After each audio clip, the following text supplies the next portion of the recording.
Parfait. Donc, on va aller voir justement pourquoi est-ce que la personnalité ou le conscient ne semble pas conscient justement du corps physique. Et que toutes les fois qu'on va voir le conscient, on dirait qu'il ne comprend pas le personnage qu'il joue. Donc, on va s'appuyer peut-être, on va aller questionner un peu les enseignements sur le design humain qui expliquent ce processus-là qui fait que la personnalité n'est pas consciente du corps, qui est inconscient. Alors. Oui. Bah, après, c'est ce qu'on rencontre aussi dans les séances. Hein. Oui, c'est ça. Que le c'est pour conscient, ça que ça fait... il n'est pas. Non, c'est ça. Il n'est pas informé du rôle que joue le personnage finalement. Donc oui, bon.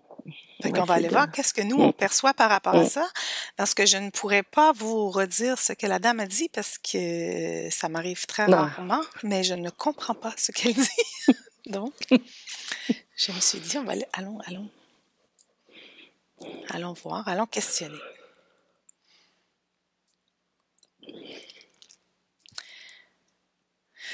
Et tu me dis, qu'est-ce que tu perçois? Donc, au début de la conception de ce jeu-là, tu sais, dans le fond, comment ça s'installe? Il y a des gamètes qui s'attirent, c'est le mot que j'ai eu. Des gamètes? Oui, je sais pas pourquoi. D'accord. Gamètes qui s'attirent.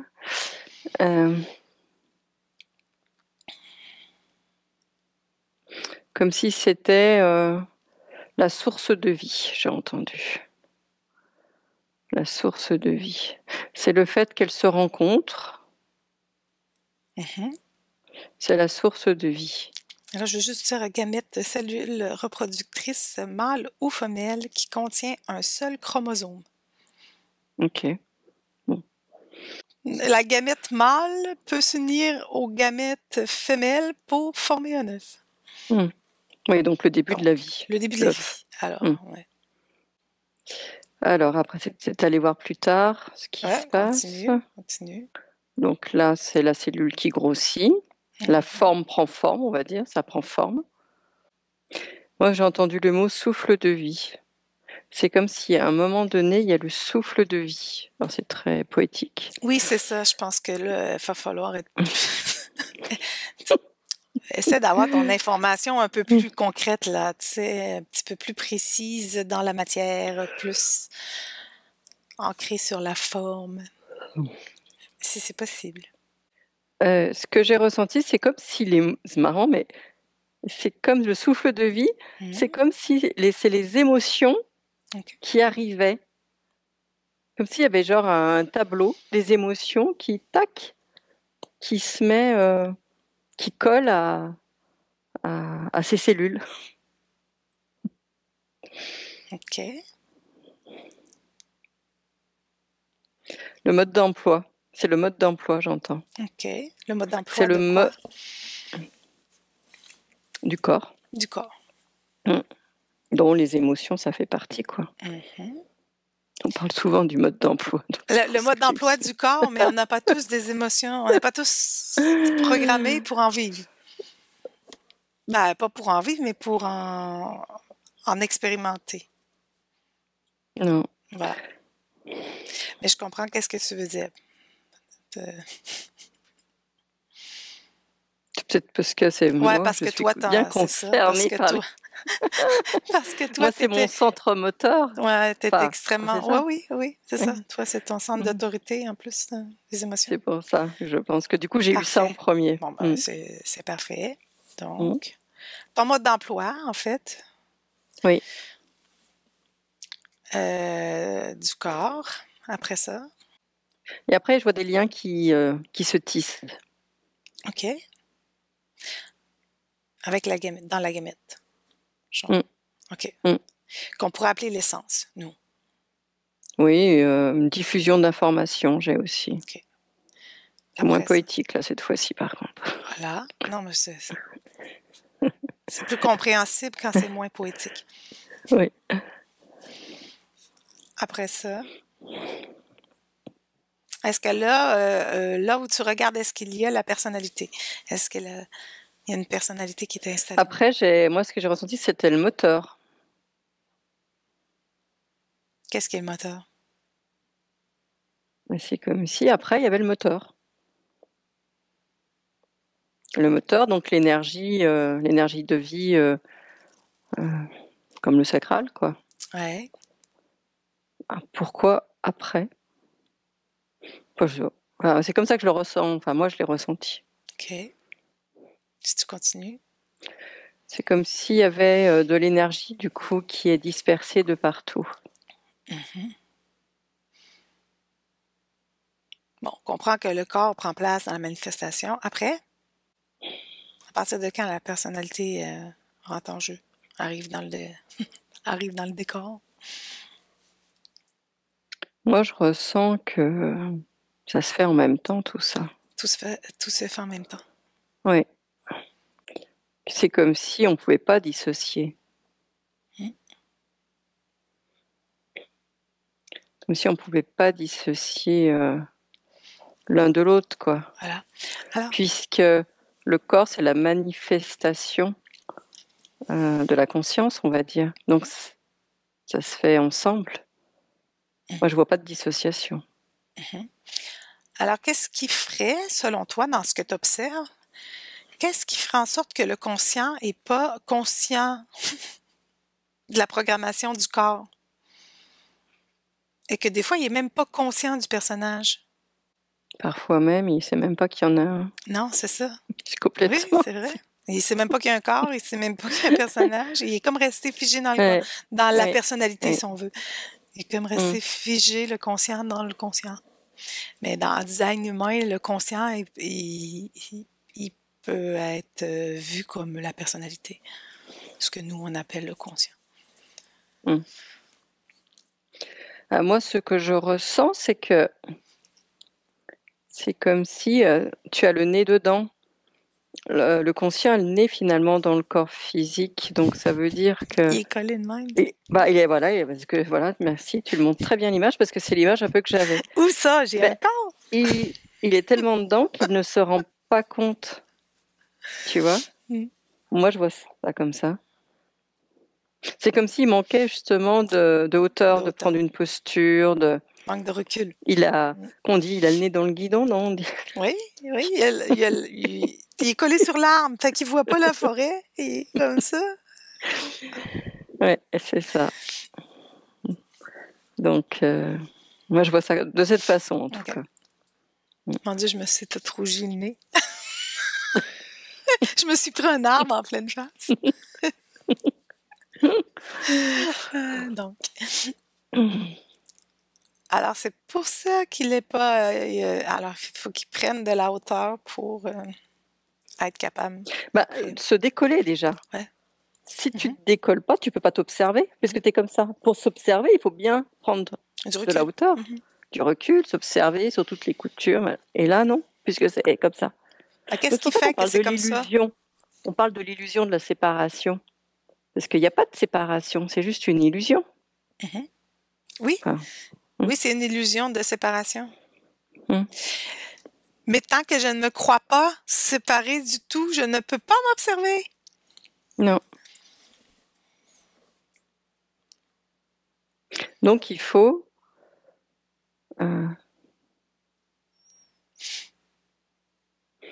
Donc, lui, le conscient, il se voit que conscient. Voilà. Il ne voit pas qu'il y a autre chose. Alors, il ne s'est pas posé la question, pourquoi est-ce que je m'observe? Non, il ne peut pas. Puisque pour lui, quelqu'un qui n'est jamais sorti de sa boîte ne voit pas l'extérieur. Non, c'est ça. Alors, c'est pour ça que nous, dans nos séances, on va le réinformer parce qu'il n'est pas conscient que s'il conscientise quelque chose, c'est qu'il est supposé s'observer différemment. Oui. Parce que s'il était vraiment unifié, il ne pourrait pas avoir conscience de quelque chose, il ne pourrait pas croire qu'il est inconscient. Oui, ça paraît assez logique finalement. Donc, il est complètement inconscient. On l'appelle conscient, mais il est complètement inconscient. C'est ça, c'est ça. Et il cherche sans fin quelque chose qu'il n'arrive pas à conscientiser. Mais il ne sait pas pourquoi il cherche. Donc, il y a un but qui fait qu'il s'observe. Mais il n'a pas questionné ce but. Non, parce que là, tu vois, je vois, c'est comme s'il tournait en rond, quoi. Sans comprendre. Sans comprendre. C'est comme s'il manquait une petite étincelle. Mais qu'est-ce qu'il fait qui est collé comme ça? Je veux dire, qu'est-ce qu'il fait? Non, ce que j'allais dire, c'est que justement, il manque la petite étincelle pour que d'un moment, tac, ça se pouf, ça se sépare et que là, il dit, ah, je suis pas tout seul.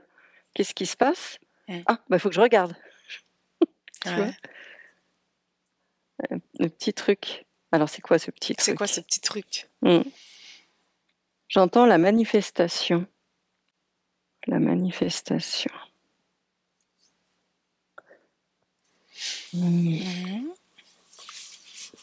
Comment elle se crée la manifestation? Ah bah si, je pourrais le voir, tu vois, au moment de la naissance, ça. Parce que là, je retombe au niveau du bébé qui naît. Oui. Et ça devient un corps. Voilà, que à la naissance, je ne peux pas le dire autrement. Hein. Et là, ouais, donc ça n'a pas forcément ce que j'ai dit, mais c'est comme si là, il prenait conscience qu'il y a un corps. Qu'il y a un corps. Donc le conscient en prend conscience à la naissance. OK. Et qu'est-ce qui fait que quand on va parler à des conscients, ils n'ont pas conscience de rien des fois? Oui, bah, c'est presque tout le temps.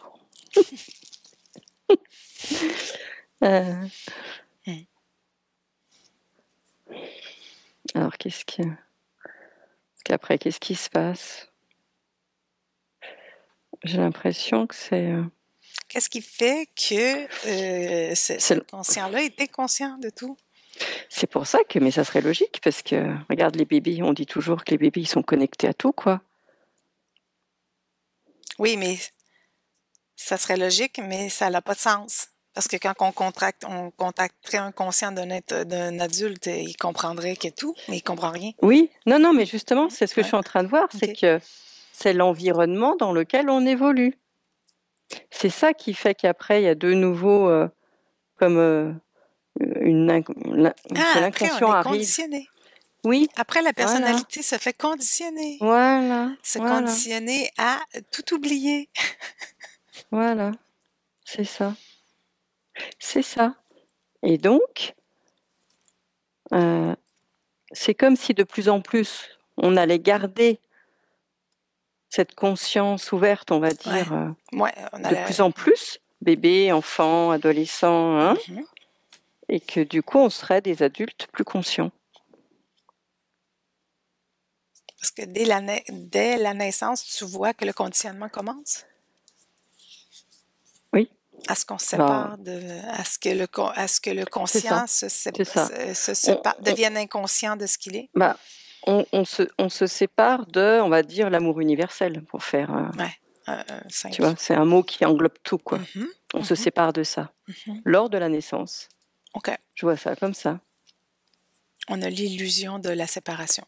On se sent séparé du tout. Voilà, on se sent séparé du tout, donc on perd ça, on perd cette essence, c'est le mot, hein, on perd cette essence. Et du coup, c'est pour ça qu'en tant qu'adulte, même beaucoup plus jeune, hein, adolescent, tout ça, on est déconnecté. Ouais. Mais c'est aussi ce qu'on est venu expérimenter. Donc on ne perd pas vraiment l'essence, mais on perd la notion de ce qu'elle est. Ouais. Enfin, oui, on a l'illusion qu'on la perd. Surtout. Ouais, bah c'est ça. C'est intéressant. Ouais, intéressant. Et à partir de là, à partir de là, on comprend qu'on devient on devient un personnage conditionné et puis que là, on est inconscient de beaucoup de choses dans notre expérience. Voilà. Et c'est pour ça qu'on se sent complètement manipulé par l'expérience, par l'environnement. Oui, parce qu'on ne sait pas qui on est. Voilà. Donc le but, justement, c'est de se réapproprier nos programmations. Voilà. Redevenir conscient du corps et de ses programmations et que la personnalité aussi a des programmations.